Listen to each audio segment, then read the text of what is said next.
Come on, please. Yes! Yes! Yes! Yes! Hello, everybody, and welcome. This is episode number 34 of the 9 Hour Podcast, your one-stop shop for talking tungsten. It's Lorenzo and Josh. And Josh, the first question I usually ask is just how are you? And I hope you are doing well. But secondly, what on earth are you wearing? What do you think it is? We went to the ANZ Premier League, as you would know, and I purchased a shirt. It's got the great man Whitlock, the sponsors, and it's also got the dates on the back. And it was a very good investment of my time. $50 well spent, I think. Yeah, you reckon so? I reckon, so absolutely. This episode Moment in time. As title and thumbnail suggest, is all about, well, it's mostly about what happened on our Saturday night. Absolutely. We got there to John Cain Arena nice and early. Sure did. We met a prominent name in darts. We saw some very interesting action at John Cain Arena as the ANZ Premier League began, and night one is in the books. So over the next 8 weeks now, 7 weeks now, this is the place to come if you want to hear the most insightful ANZ Premier League. I don't think, with great respect to the Live Lounge and the Weekly Darkcast and the rest of them, I don't think they're that invested in the ANZ Premier League as we are. So if you want top tier analysis, or top tier the least you're going to get of Oceanic affiliate darts, this is the place to be. 9 Hour Podcast. We'll talk about all the other major season as well, but the ANZ Premier League is our big focus now because of what's going on in this country and across in New Zealand when they go to Wellington November 8th. But John Cain Arena October 4th wasn't supposed to get a night, as we know, but overall bloody Cairns, all places. A fun night. The fun PDC night. wanted it to be like the typical nights in Europe, and well, that certainly delivered with the copious amounts of alcohol and the music and the 180 call of Russ Bray. It was a fun night to attend, Josh. I thought it sure was. The overall darts quality, looking at the results here over the night, every match having an average over 81 and a few 90 averages as well from the likes of the guy who won the night as well as the runner-up and positive surprise as well. A very strong beginning to the ANZ Premier League and very watchable televised darts, I think. Very watchable, very fun. It was such a good night. I thoroughly enjoyed it. We thoroughly enjoyed it. We've been waiting for this moment for 7-8 months. So got there nice and early. It was a beautiful event and some very good darts on display, as you just mentioned. So get to Absolutely. We will get to that later on. And that was how the night got underway with those first few matches. But the big thing for us, especially you were very excited. Oh, so excited. And was being able to track down and have a chat with Owen Binks, the PDC referee and spotter. He's in here for Australia to do some spotting for the broadcast. It was so great of him to just take a few minutes out of his time of what I assume would have been a very busy schedule on that opening night and a lot on his plate to come down and talk to us. Absolutely. No, well, I just reached out via DM and he said a story that he'd be coming, and God, he was so good at this time. Such an incredible guy as well. We didn't even know he'd be in the country like a week ago. 2 days prior, I think. Because that's, when he said, I'm days going to Australia.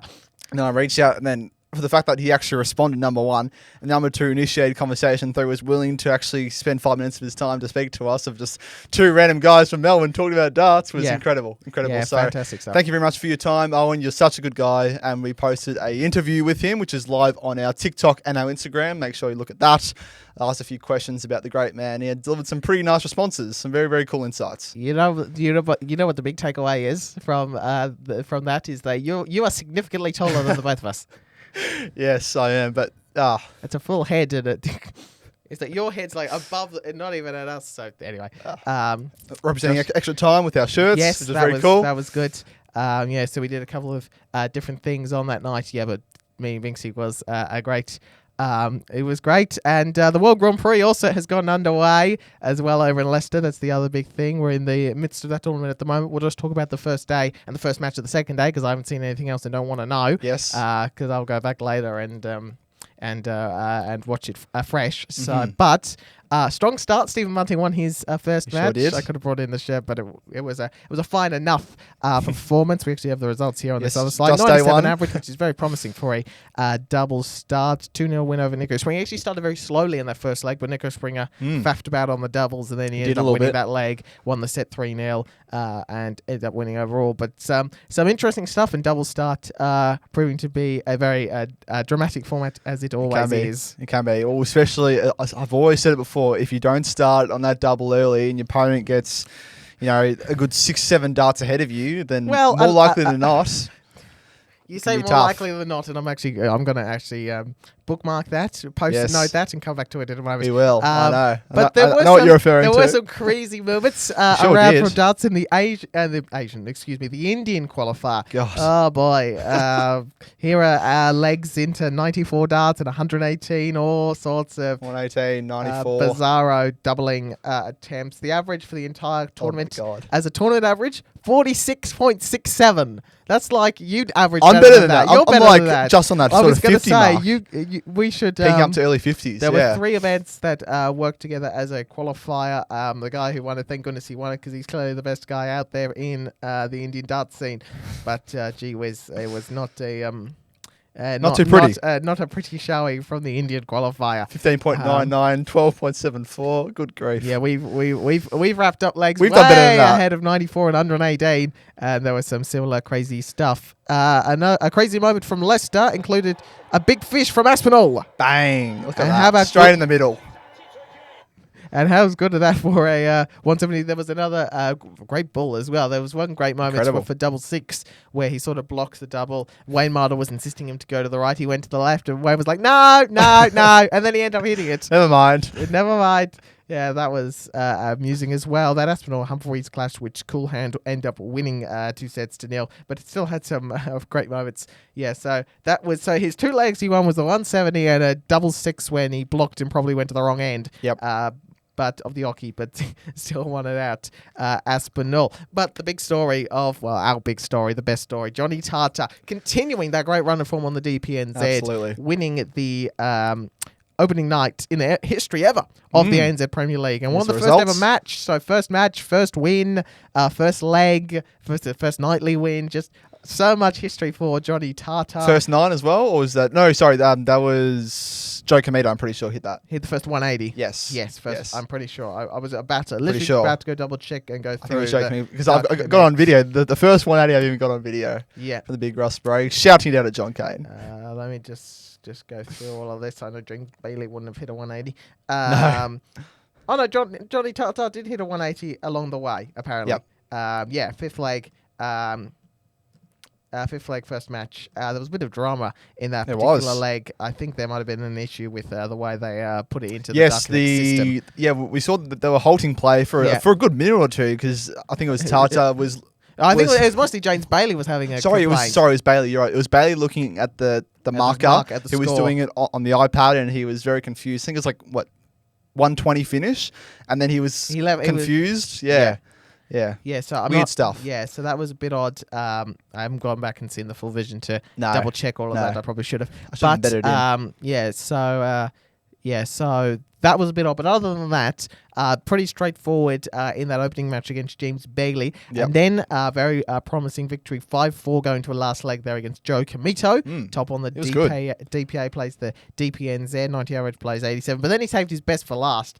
And 96 average. You and I were debating who was going to be. I was leaning with Smith. You were leaning with Tata. I said 5-3 in the final. It was a 5-3. I said a 5-3 to Smith.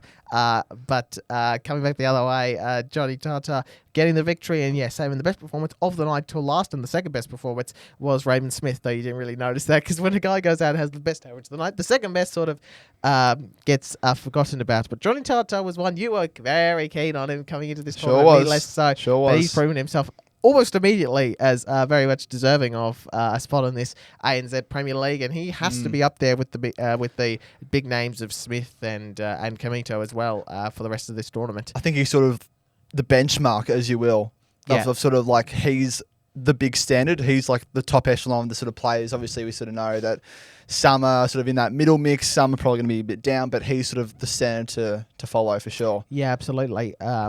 And just continuing with that great run of form, was very dominant that last weekend of the DPNZ hit the 9 data in the event first ever final, and nothing like that on this particular night, unfortunately. No 9 data for us. I think we had 5 in. That was our best attempt. 4 or 5 in. That was about as far as it went. I just assumed we were probably going to get a 6 at some point, but not quite. But Jonny Tata winning the first night, 5-3 winner. Lost the first leg and then went bang, bang, bang with darts, with legs of 14, 17, 17 darts to go 3-1 up, and then it was just exchanging holds of throw to the end. So we got the break and that he needed, throwing second, and held on to win a 5-3. A good winner. and a good night overall for both the quality of the darts and just the atmosphere in the arena. 2,500 people attended, according to the PDC.TV website. I reckon that's accurate. It felt a bit more than that, I think, to be honest. I reckon that's about fair. Fair enough. As we were there, so we could tell you that the table seating, they were packed. Yeah, they were sold. And Chockers. they were the most eager there.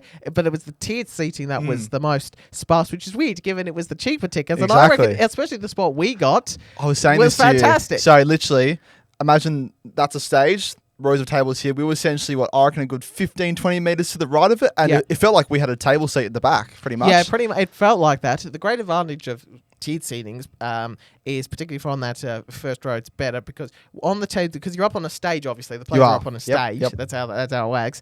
And so if you're on a table, so you're sort of looking up at them and at the screens. But when you're on that sort of first row, as we were, first row on the tiered seating, you're pretty much level with where the TV is and where the players are. The referees are actually competing and playing darts. So you're on a great spot there. So from that point of view, I thought our spots were very good. So it'll be interesting to see what they do ticket-wise next year, whether they drop the prices for the tiered seats in particular. They don't need to worry about the table seatings. They can keep them there. But whether they just need to tamper it down and maybe that can help. Or it also didn't help that when they announced the ANZ Premier League initially, Melbourne wasn't there. No, as we know. So maybe having a year in can help that sort of thing. One thing I was also thinking there, and it won't happen for next year because they're staying in Wollongong, but could these ANZ Premier League nights be used as if potentially either adding a second one or moving the current Australian Darts Masters to a different venue like John Cain Arena or elsewhere?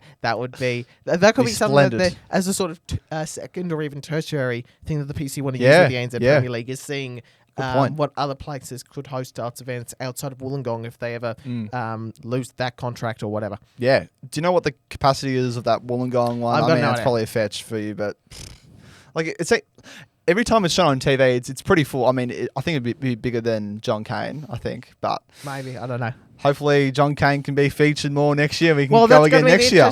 Next year, I hopefully. Look forward to if they do it again, I'll guarantee they'll do it again. But if they do it again, and if there is a Melbourne night, we will intend to be there. No doubt. It'll be interesting to see whether they keep nights, whether they introduce new ones, whether they go to different places. But we can say we're at the very first one. You never forget the first, and we were there for that opening night. History in the making. Incredible. As we saw Jonny Tata win on that opening night. And Brody Klinge, it must be said, he was very good in his particular win, 5-2 over someone who's been a veteran in these sort of scenes in Bedroom, 5-2, 92 average. Still wasn't able to back that up at the following match, dropping down at 84, losing 5-2 to Raymond Smith, who made that final against Tata. But again, he showed some very good promise, Brody Klinge, and he actually, let me just bring this up before I even say, it finished with a 164 finish as well. Yes. Yeah. I'm pretty sure that's pretty nice. He didn't even need to go for it. Nah. So there you go. Well, you said to me earlier that you haven't really been sold on this guy. 900%. Has this performance given you a little bit more but again, confidence? It's the if he made the final, I would have been much more sold on it. But again, it's that backing up that we haven't seen from him just yet. I feel that you're more likely to see guys like Tata and Smith back up.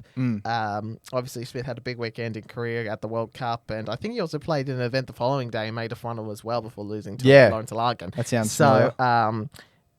So he's just had a phenomenal few weeks, and Jonny Tata on the DPNZ, as already mentioned several times, had a good final weekend leading into this ANZ Premier League. So Klinge at the moment, and he probably will get there. And he's loving those big finishes. He took one out against Bunting, and then he won the match. Against Rob against Bunting. But it's just backing that up and doing it consistently. There's probably several guys in this field that are ahead of him on that respect at this particular point. I feel. That's fair. But look, he's certainly one to keep an eye on. For sure. Maybe in a few years from now. Yeah, well, early days, it's night 1 of 8, so we'll see how he pans it over the next 7 weeks. But solid signs early, but probably needs to go that extra level before we really sort of go in depth. Sure.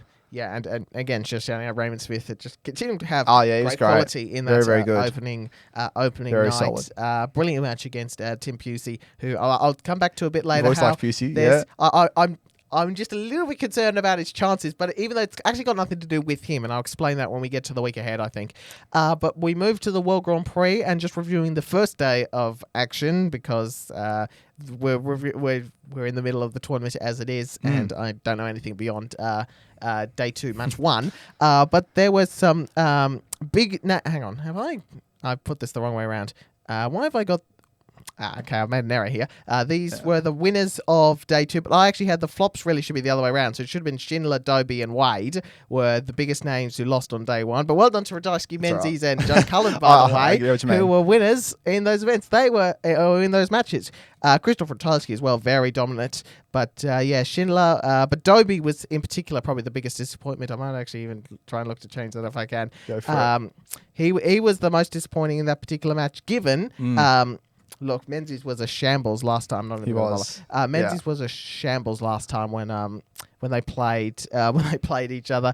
But good to see Menzies at least get back on the right track. We'll see again if he can do it consistently. And I have issues similarly with his consistency. But how have you seen just the Grand Prix in general so far? We'll get to Damon Header in a second. I might just move the slide already. Sure. Yeah, it's been good. It's been impressive. Probably the most impressive one has been Menzies. Obviously, he's been very disappointing at times, but good to see him get that win there.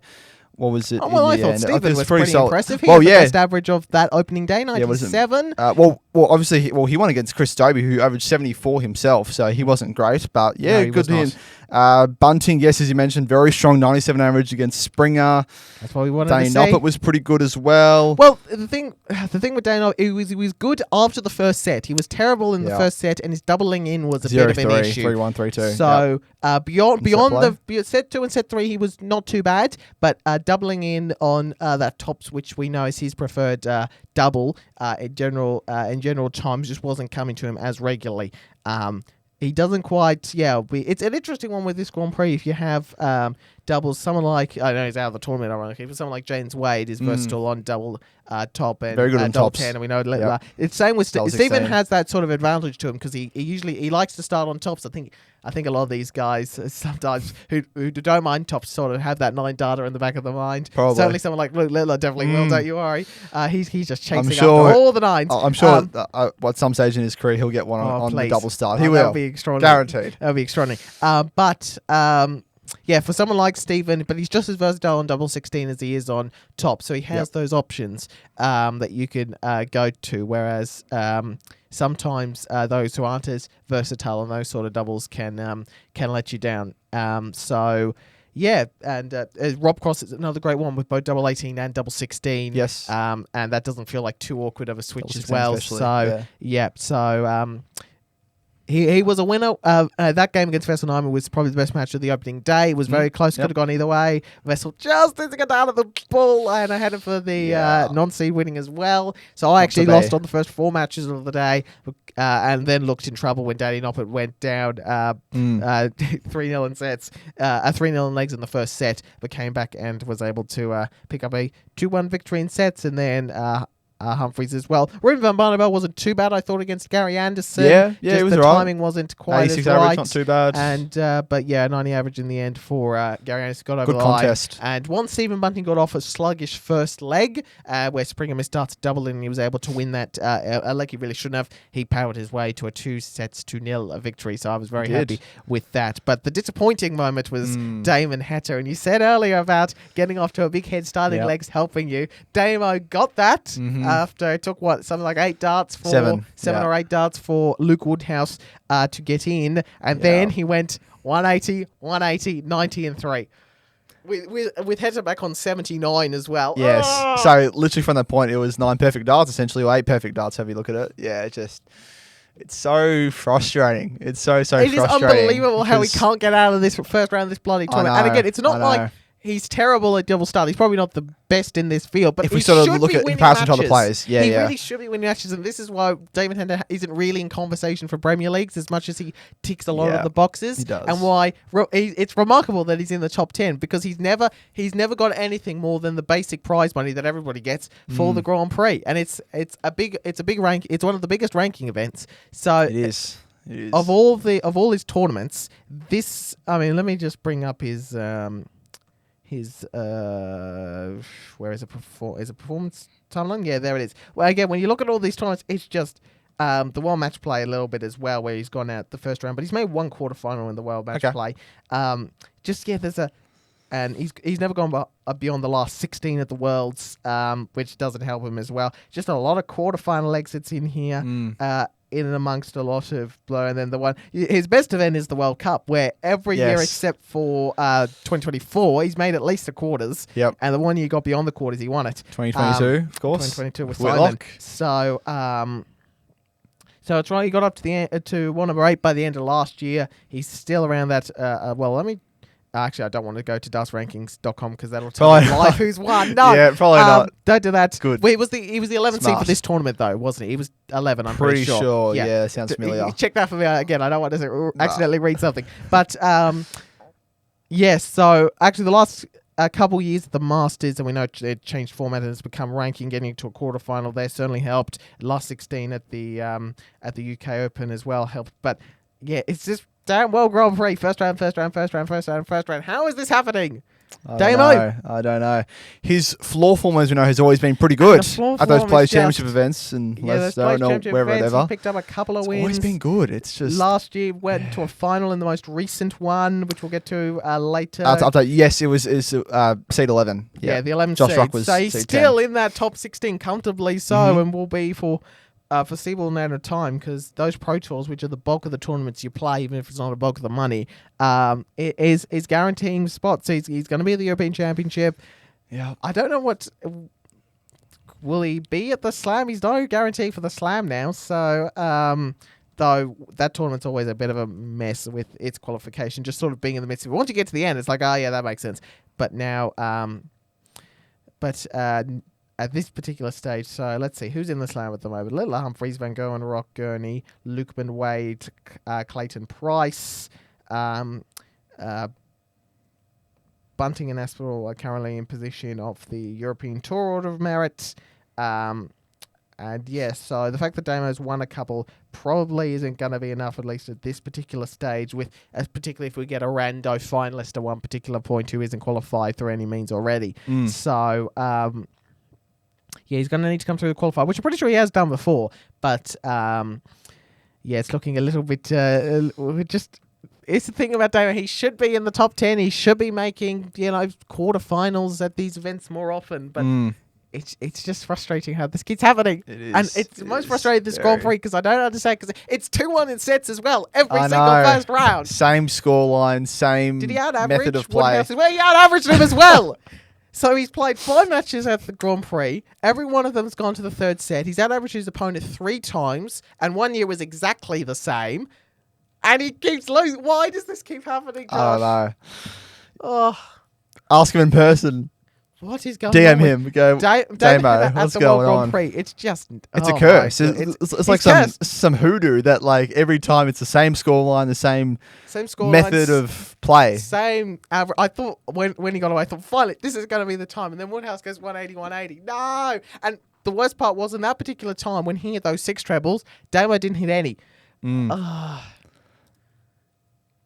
Goodness gracious me, this is so frustrating. Anyway. Well, we were talking about him earlier for Premier League contention, but we mentioned earlier if there was a B Premier League, he'd be in it. He's in the Premier League second tier. He's in the along with Championship. Didector, Van Veen. So talked about other guys. Yeah, but... Evan Anderson maybe as well, potentially. Yeah, but Gary Anderson, I don't think Gary Anderson's playing in any Premier Leagues who knows? Going forward. So, yeah, but... Oh, Damo, why? Why does this kick? Anyway, let's go back to the ANZ Premier League, because I did want to ask you. Let's talk about... we've seen these guys in person now. Yes, we have. Maybe we can change our predictions or not. I think there are 2 clear trend lines for me. I've clearly underestimated Jonny, and perhaps maybe underestimated Jonny, and perhaps maybe... I don't know what to make with Simon Whitlock still. He's just... When you get in those tight matches and you haven't been used to winning them, it can be a bit more difficult.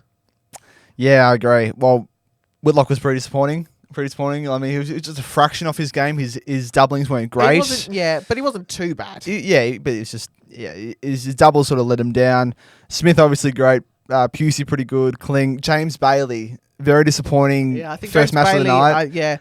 It shouldn't have been the first match of the night. They had to No. find a way. They flipped it the other way around. It was Why? supposed to be Whitlock Comito. I don't know why, but that should have been your opening night. And I actually would have started, if this was up to me, I would have actually had Simon Whitlock play Ben Robb as the first match, as the sort of two most recognisable Aussie Kiwis, names, and have the Aussie That's Kiwi cool. dimension in there, and work it out that way. But beyond that, it was the wrong match to put up first up with James Bailey, who I sense is just going to be sort of the one that drifts away in this Premier League. He's going to be out there. He was the third guy off or maybe even the second guy off the DPA, but his stage form has not been particularly impressive recently. So he's probably at risk of being the one that sort of floats Drifting away. Floats away from the pack. The main pack. But he's still, in theory, I mean, just sort of tied fifth if you want to do it just for points. Probably. So it's Tata 5, Smith 3, Comito and Klinge both 2. And Bailey, Whitlock, Pusey, Robb all on naught. But that's going to be, I mean, we could easily see, and it's hard to tell, we need a few more nights, but we could very easily see those 4 guys that won just continue to break away from this pack. But for sure. Yeah, and it's probably going to come down to it's probably Whitlock and Pusey probably most likely to be the ones that need to challenge them. Well, I had him originally in the 4 spot, so again, I think it would just sort of squeeze in there. But I mean, look, we don't know. There's a lot of good competitors. I was very impressed with Joe Comito. I didn't have him in finals night, I believe. You did. I did. You did. So yeah, it was impressive. Ben Robb was he was good in patches, but obviously first week we don't have much of a sample size to work off. So the next sort of month will sort of give us a bit more of an indicator. But so far that was what happened. Yep. Just a couple of other things before we fully move off the Premier League Melbourne. Great to see Russ there. And, so good seeing Russ. Russ. Good to see him there. And we're in the same room as Russ. And enjoy his darts, which he clearly is. He probably doesn't need a microphone at times. He's just loud enough, old Russ. Yes. The voice. Very important that we have him there. And he was great. Important looking forward to seeing him. To darts. I don't know who the other referee was, but he wasn't too bad. He was all right. Interesting call. He wasn't too bad at all. It was fun. Sounded like an old classic BDO sort of setup there, but that was okay. Not too bad in my view. So sure. Yes. Good night. Good atmosphere. 2,500 people there apparently. As Josh gets, I assume that was some sort of notification. Yeah, I'll turn that off, sorry. Yes, 2,500, but overall pretty good. The crowd was a bit rowdy at times, but that was expected. Yeah, that's what you expect sometimes at the darts when you're serving alcohol. But all in all, pretty impressive. Some good costumes as well, I thought. Yes. Lots of what was the main one? Bananas mainly. Bananas. What else we have? We had a shark as well. Oh, we had a shark who won the dress up comp. Yeah. A lot of Mario characters were there. Fries as well, and whatever. The condiments love to come out when you have the hot dogs with the tomato sauce, mustard, tomato sauce and the mustard, that sort of thing, which is that was good. Which was good. But yeah, good night overall. Hopefully he comes back to Melbourne. Hopefully we get the best of order across the remaining of the night. Yes. Also, big shout out to Tim Pusey. He was just loving it on the stage. He was. He was really getting involved on his walk on. Great. He was loving it. Lots of crowd action. Yeah, it was good. Very wholesome. That's good. That's what you want to see. This of course. Thing. He was living the moment, which is great. I should. We don't really have a future stars, but I will say Paige Pauling did win an event, the Brugge Open Girls title. Yep. So she continues to be probably the top name in WDF girls darts at the moment. So I thought I'd shout that out. Latest news: we did have a couple Pro Tour events that were after the Grand Prix cut-off, and Ross Smith and Vessel Nijman picking up victories there, and Damon Heat got to the final of that Players Championship event 30 as well. So again, showing he's good on the form, but can't convert to the main stage. But good to see Ross Smith and Nijman get the victories there. Yes, it's good. They're quality players, and when they're on their best, they're very hard to beat at the moment. In particular, so it'll be interesting to see if that can catapult them to bigger things down the line.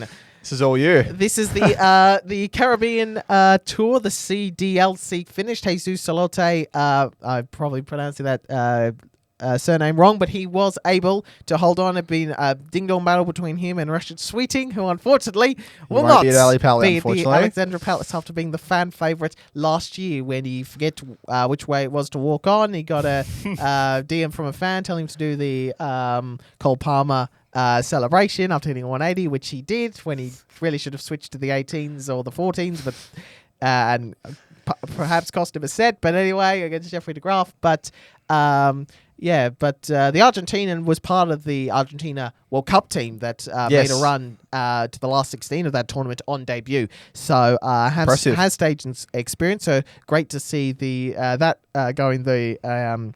We'll be interested to see how he plays individually at the World Championships. We'll do this one before we get back to the other PC World Championship. Peter Wachuri, who will not be at Alexandra Palace, but he will be at the at Portsmouth for the ADC's Global Championship. So he won the Indian qualifier across the weekend. African qualifier. Sorry, African. We're about to get to the Indian qualifier in a second. I wrote. That's why. You wrote the Indian qualifier. That's why. We'll get to Kumar and that disaster of a tournament in a second. Even though we already mentioned it off the top. There we go. There we go. Fixed it. There ADC you go. African qualifier. So he'll be at Portsmouth later in the year. I'm pretty sure it's November. I'm pretty sure. Yeah, so November or even early December. So he'll be there, which is good. Winner of that one. So great to see Peter Wachuri keep winning things. He just needs to live in Portsmouth now. He's just used to that stage, being there from a proper week of Modus and the partner one as well. And the international pairs. So from the international pairs, and I was going to say the influencer week as well. He's been there. Yes. So he's very used to that particular stage. So that won't frighten him. Well done, Wachuri, our man, and Nitin Kumar, who won that disaster of an Indian qualifier. He's clearly the best guy out there. He was below his best, I thought, but he still had a couple of strong performances towards the end, particularly. So there were 3 qualifying events. And Kumar in particular with those last 3 matches, or really last 2 matches, particularly 90 average and then an 82 average in the semi-final final of the 3rd qualifier. Strong there. Got to a quarterfinal in event 2 and lost in the final in event 1. Yeah, not the strongest of tournaments. Most averages in the 50s and 60s, and when you dig further down, you find some disastrous legs and individual performances. But we have our Indian qualifier, and it was the man we expected it to be. And even though he was below his best this week, he's the quality player from out there. We've seen him on the World Series. Speaking of which, Josh, we have now this is interesting. There's a couple of interesting elements that I want to discuss in here. So the World Series 2026 calendar. I say sort of came out because I'm not sure this will be the full list. We have Bahrain, Saudi Arabia, Nordic, US, New Zealand, Australia. So a couple of things. First of all, the Australian night is pushed still in Wollongong and is pushed back behind New Zealand. Mm-hmm. Usually the way around, yeah. We continue to sports wash by throwing in the Saudis another event because money and because money. Money talks. Nordic and US, there's a 2-week-long gap in between them, but I don't think we'll see any other events in there because the World Cup is 1 week and the Bratislava Euro Tour week in Slovakia is the week after. So, but it does say small text, further dates. TVC. Very small text. You know, I think that week before the New Zealand one, maybe we could have one. Yep. There's that week in there between the 26th, 27th for 14, 15. Yeah. Yeah, but no, it won't be the Nordic US. If you were listening to me, Josh, there won't be anything in there because the World Cup and the Bratislava. No, I'm saying in between the US and New Zealand. And New Zealand, yeah. Okay, sorry, I thought you were doing the other way around. No. Referring to that. No, maybe the week after, maybe there's a World Match Play. There's a big tournament that comes up after that. I'll just sing Domo. Yeah, good. But yeah, so look. The one thing that is going to be interesting in this is, do we get any Saudi representatives at the Saudi Arabia Darts Masters? Because they don't have any players who've ever even played on the Asian Tour. They have nothing. So at least the Bahrainians have had a couple of guys. They have. Mind you, Abdul Nasser Youssef is the only one who's actually won a leg. Against Michael Smith, I think it was. Against Michael Smith, only because Michael Smith missed for like 5 darts the outer ring and he threw it out of the board. Oh, Abdul Nasser, that's not right. That one is. Can you get the last one right? He can, you know. That's the only leg that's ever been won in the history of the Bahrain Darts Masters by a Bahrainian. Yeah. It was in the 6th leg because Michael Smith missed a dart double and he threw the first dart out of the board going for a big 20. I do remember that. It was helpful because it was basically a marker. So I don't know if we're going to get any Saudis. Hopefully it's just a great pathway for Asian players, even though it's really more Middle East than where the Asian Tour is situated and those main guys are. Maybe pull them off the back of a strong tournament. You know, I just thought of something else during the week that actually got me very excited. Because he's finished where he has on the Asian Tour, assuming they don't muck around with the qualification methods for it, I am pretty sure we will see Paul Lim at the PDC World Masters qualifier in January for Milton Keynes, Milton Keynes, ahead of potentially the dream job being in a PDC ranked event. That isn't the World Championship for like the first time since, I don't know, the 90s maybe? Wow. There you go. The legend himself. That would be amazing. That'd be cool. If he's able to get over there as... but I think... where he's ended up, I think they'll be offered a spot to come down for the World Masters, that for the qualifying event. Now that would be awesome. Be cool. That'd be cool. So we'll see what happens out of that. But World Series of Darts will be going to Bahrain, Saudi, Nordic, US, New Zealand, Australia, no Poland because they get a Euro Tour event now, and maybe another event or two coming. The further dates TBC just implied to me there's at least... Well, dates would imply 2, but I'm not sure if they have any more room unless they want to go 1. The other interesting thing is the Bahrain and Saudi event is literally... it's 15th, 16th, couple of days, and then bang into Saudi 19th, 20th. It's like the Saudi event's like on a Monday or Tuesday, which is weird. Maybe that following weekend, 23rd, 24th, or 25th, we might have an event in there. No Dutch Darts Masters because Toto isn't sponsoring it anymore, so that glorified Euro Tour is gone, thank goodness. So Rob Cross was the last boss in Den Bosch for that particular tournament. What else? Gonna move on. Motor Super Series. Yes, so Jensen Walker, who was a Series 10 champion, is back in Portsmouth, and he won week 5 over Johnny Haynes, 4-2 victory, 80 average with 14 on doubles, not too bad. But this week, Kenya, Manpreet Kelsey, which is Peter Wachuri's partner, he is at Portsmouth. I'm trying to still organise that game, but he said to me that he'll be here in week 6, and sure enough, he's here. So he's in week 8 alongside Graham Usher, Colin Osborne is there regularly, Gary Ayres, Jack Twendall, Damien Palochowski, I'm not going to even try, Adrian Gay, David Evans, Lee Cox, Kevin Burness, Mark McGeaney, and Ashley Coleman, the Dark Prince, as we know. I am going to say that in Group A, Gary Hayes, I am certain you said Gary Ayres, the footballer. I'm certain you said Ayres and not Hayes. My bad if I did. Well, we're pushed for time. That's why I was rushing through. And the results from Group A so far are 2 days in action. Graham Usher ahead, Osborne, Twiddle, and Kelsey behind. So amazing that someone could play 269 games for Hawthorn in the 70s, 80s, and 90s and played 6 games at used to coach Geelong as well, coached us to a 95 grand final, and was a long-time legend at Port Melbourne as well, and the VFL was able to get there. We were very busy this week, so we didn't organise a Dark Counter fixture, but we'll be back with that soon. But you did do this, and it's a win too. I did win, you can tell I block out all of this stuff. So 23 data, 2 among those 6. Not too bad. 47 average. That's pretty scratchy. You should play in the Indian qualifier.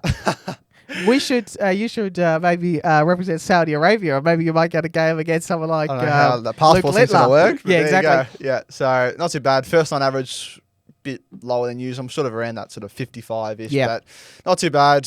Bit scratchy. Could have worked out on the doubles a little bit, 6 of 26. Yeah, but got the win. Not too bad. We got the win. That's all that matters. Don't have a high score of only 100. Usually you have a ton 40. Yeah, usually have a ton 40 in there, but don't have a bit below your best, and still had a win. So no table yet. No table yet or averages, but we do have the fixture for this week. I'm versing JP, who is the moderator, admin of this, so he's a great guy. I'll be playing a bit later in the week, so he's a busy man as himself. Don't go too hard on him. No, I won't. I've played a game against him before for a friendly, and he's pretty good. He's around sort of my standard, which is what the tournament's for, so that'll be good. And then week ahead. Well, big week ahead. World Grand Prix just continues. Day 3, second round matches start tomorrow. ANZ Premier League continues. So we finally got some quarterfinal matchups. A bit late. Now, just quickly on, let's look at who Tim Pusey has. Jonny Tata, first up against Newcastle. In Canberra, these are quarterfinals. He's then got Joe Comito. Night 4 at Hobart. He's then got, where is he here? Brody Klinge.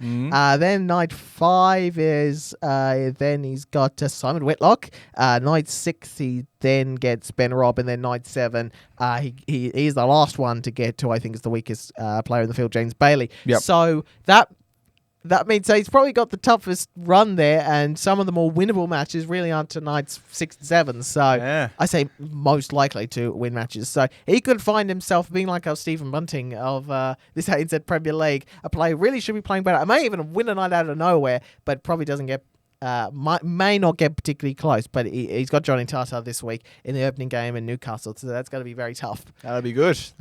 Any predictions? I was quickly? about to say, should we put together some Very predictions? quickly. Tata plays Pusey, Whitlock plays Klinge, Comito plays Rob, and Smith plays Bailey. Maybe just go nightly Give me finalist. nightly winner. Let's do that. I reckon we may very well see a Tata Smith final It again. could be. It could be. I'm going to stick with Raymond Smith because I don't change. Yeah. I'm same thing really, and I'm same result. They're just like going to be the standard of the competition. Like the big two guys, but I don't know. Maybe Comito can. Klinge, spring an Whitlock could be a good game. Klinge, They're sort of around the Whitlock same could be sort of standard at the moment. Comito could have a good game against Rob. Smith should win knees against Bailey, obviously. But yeah, that's the same as you, really. Exact same as you. And Darts Archive, one of the best games in World Grand Yes. Prix history. We You've looked got at the X there, Thornton Josh. and Michael Van Gerwen, so that was a fantastic game. And MVG was just too good in the end after a very contested battle. What is yours for this week? Let's have a look. I love those 2015 and 2012. Yes, I know. They've stuffed it up. Typical Anyway, PDC. What is yours? Let's have a look. 2018. Ooh, hello. We've been talking a lot about Simon Whitlock We have. during the week. Okay. And he was the... so he was the... he was there at the 2018 Grand Prix final against Daryl Gurney, the Northern Irishman. A bit of a World Cup winner. surprise couple. I wrote 2017 here. Was that 2017 or 2018? I don't remember. Anyway, they're in a bit of a mess at the moment. But so a surprise there. They weren't like necessarily was 2017, so I got that bit on the writing wrong. Gary Anderson withdrew before the tournament was out. Michael Van Gerwen lost first round. A lot of seeds lost first round. But yeah, Gurney the 11th seed and Whitlock the 15. The 11th in the world, 15th in the world. They weren't seeds because it was only top 8 seed at this particular point. But the one number 11 against the one number 15 coming into the tournament was able to were playing each other for the right to lift the World Grand Prix title. Ooh. So it was a great game. 8 Goes years down to to go. the wire and an emotional finish. Right. And we'll see who picks up that Watch win. that one. By the way, Robert Thornton beat Michael Van Gerwen in that game earlier. Josh said the wrong thing. Anyway, yes. I'm right. Don't worry. I got it. I saved you there. I don't Josh. know how I stuffed that up. There you go. Robert Thornton 5-4 over Michael Van Gerwen in 2015 World Apologies. Grand Prix. It's the Apologies. one thing Robert Thornton did in his career, Josh, other than the World Seniors, and you took it from him. Sorry. To be Thorn, fair, though, love ya. if you said Michael Van Gerwen won a tournament in the final, and it's right more often than it's wrong. I was rushed. Alrighty, he won the tournament. Made a few mistakes too. That's all right. We all do. All right, that wasn't our greatest episode. I think, that's all right. Maybe, but I hope Good you fun enjoyed it. Now, regardless, the as same. always. This is the first time listening because you met us at John Cain Arena. Please do stick around because I think it will get better.